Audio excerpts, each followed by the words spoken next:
আসলে কি কি হারালাম, কোথায় ছিলাম, কোথায় গেলাম, সেই বিষয়টা আমি তুলে ধরেছি। বাংলাদেশকে আমরা উন্নয়নশীল দেশের মর্যাদা উন্নীত করেছি। 54,000 বর্গ মাইলের একটি দেশ, 17 কোটি মানুষ, পার কিলোমিটারে কোথাও 800 থেকে 900, 2400 মানুষ বসবাস করে। আমাদের কৃষি জমি সীমিত, আমাদের তেমন কোনো বলতে গেলে সম্পদ নেই যা দিয়ে দেশটাকে উন্নত করা যেতে পারে। একমাত্র সম্পদ হলো আমাদের মানুষ, জনগণ এবং আমাদের তরুণ সমাজ। ওরকম একটি পরিবেশে একটি দেশের উন্নয়ন করাটা এটা কত কঠিন সেটা নিশ্চয়ই বুঝতে পারে। কিন্তু আমি বিশ্বাস করি, যদি দেশপ্রেম থাকে, যদি সুনির্দিষ্ট আদর্শ থাকে, যদি লক্ষ্য স্থির থাকে, তাহলে যে কোনো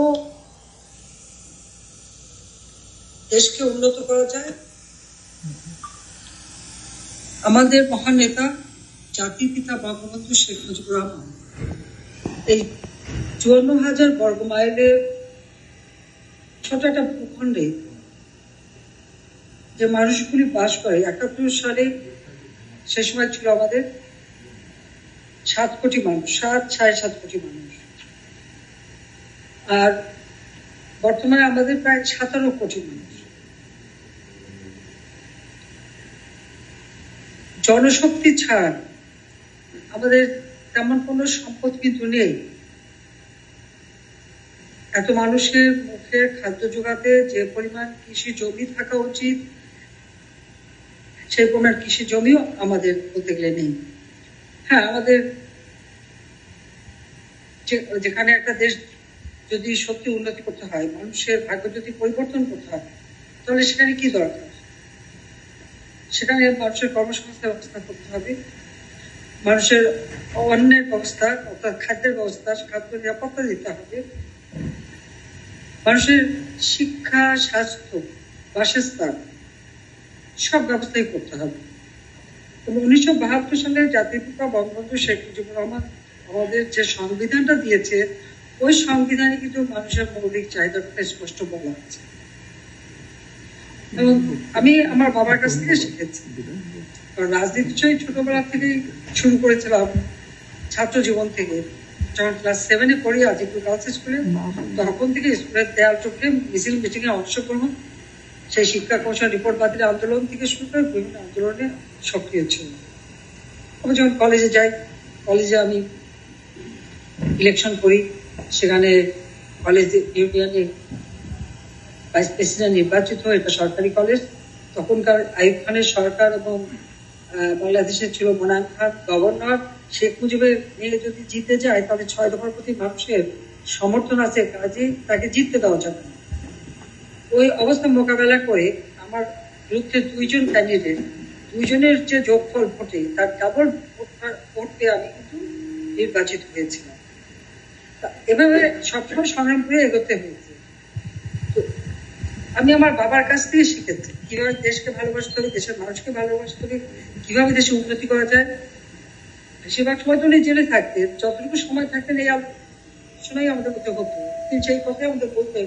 সেখান থেকে আমাদের শিক্ষা।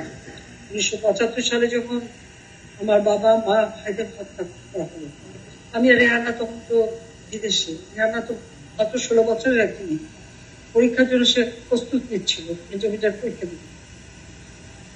আমরা একই দিনে 15 আগস্ট 1975 বাবা মা ভাই সব হারালাম বিদেশের মাটিতে।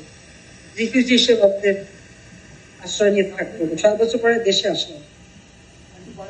দেশে আনাচে কাজ সব জায়গায় ঘুরেছি, তখন এত রাস্তাঘাট কিছুই ছিল না।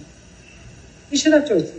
নৌকা, ভ্যান, স্টিমার, ট্রেন, জাহাজ, কোথায় নাই রিক্সা, ছোট ছোট নৌকায় করেও এক এক জায়গায় গেছি, সাগর পাড়ি দিয়েছি, মাছের ট্রলারে, কিন্তু দেশটাকে দেখেছি, চিনেছি।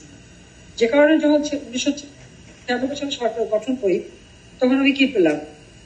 40 লক্ষ মেট্রিক টন খাদ্য ঘাটতি, মাত্র 1600 মেগাওয়াট বিদ্যুৎ, মানুষের ঘর নাই, বাড়ি নাই, দুর্ভিক্ষ লেগেই থাকতো।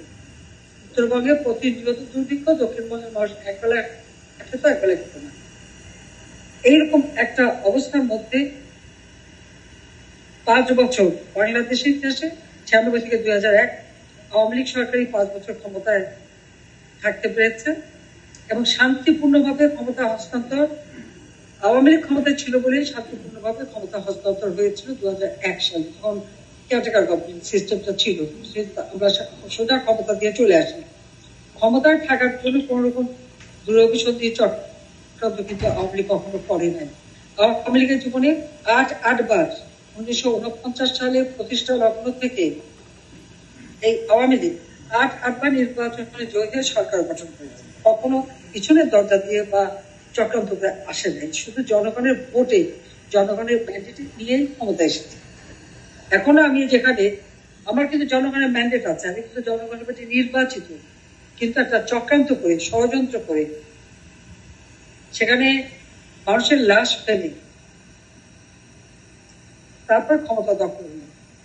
লাশের উপর লাশ ক্ষমতায় চাই না। যেভাবে আমাকে এখানে একটা হত্যা চক্রান্ত করেছিল, আমি জানি না, আল্লাহ রাব্বুল আলামিন কাছে দিয়েছে।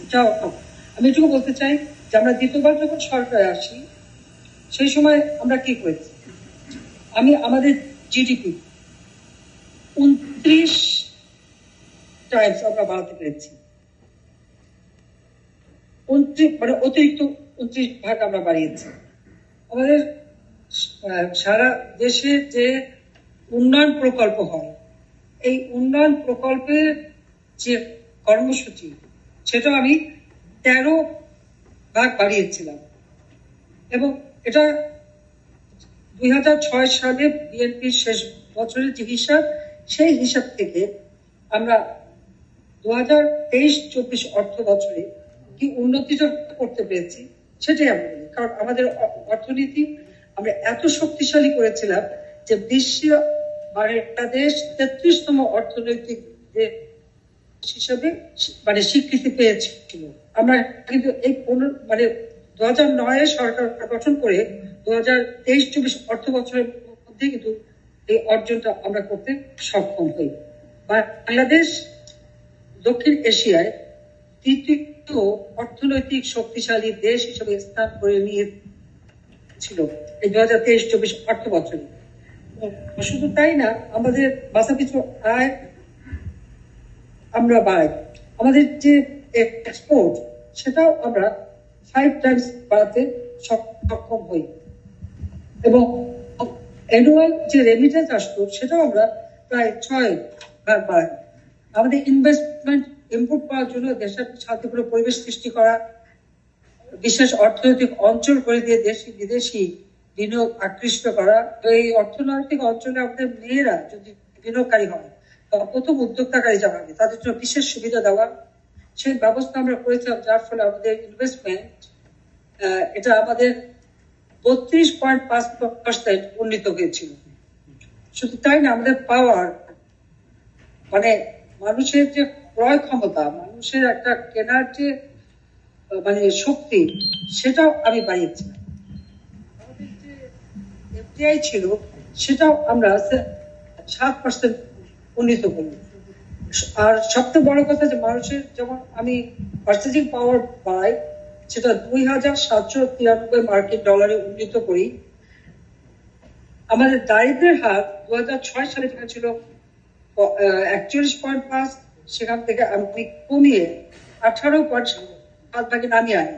এটা 2024 সালের জুন মাসে আমরা যে বাজেট দিই, সেই বাজেটে কিন্তু এটা উল্লেখ করা হয়েছিল। এবং এক্সট্রিম পভার্টি লেভেল যেটা ছিল, ওটা ছিল 25.1%, সেটা আমি 5-এ নামিয়ে আনি। মানুষের আয়ুষ্কাল যেটা 60 বছর ছিল, 73 বছর উন্নীত করি। কারণ মানুষের খাদ্য নিরাপত্তা, পুষ্টি নিরাপত্তা, চিকিৎসার ব্যবস্থা মানুষের দৌড় আমরা পৌঁছে দিই।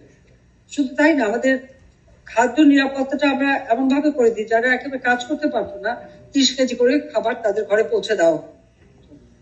বয়োবৃদ্ধ, কাজ করতে পারে না, অসুস্থদের জন্য, এবং তাদের একটা ভাতাও দেওয়া হতো, বয়স্ক ভাতা, বিধবা ভাতা, প্রতিবন্ধী ভাতা, মুক্তিযোদ্ধা, দুস্থ মুক্তিযোদ্ধা ভাতা, মুক্তিযোদ্ধাদের সম্মানী ভাতা, সবই ব্যবস্থা আমরা করেছিলাম। এই সীমিত অর্থ আর সম্পদ দিয়ে এটা আমরা করতে পেরেছি।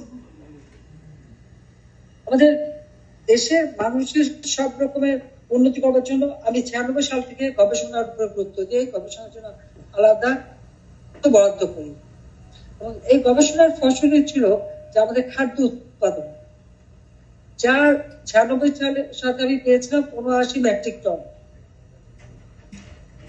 79 লক্ষ মেট্রিক টন। সেখান থেকে আমরা বাড়িয়েছিলাম প্রায় 1,59,00,000 মেট্রিক টনে আমি বৃদ্ধি করে যাই প্রথম 5 বছরে। আর এই দ্বিতীয়বার ক্ষমতায় আসার পর এটাকে আমরা আরো বাড়াই, যেটা ছিল প্রায় 4,92,00,000 মেট্রিক টনে আমরা উন্নীত করি, অর্থাৎ 40.92 মিলিয়ন টন। এটা 2023 আমরা বাড়াই আমাদের খাদ্য উৎপাদন। খাদ্য উৎপাদন বাড়ানো না, সেই সাথে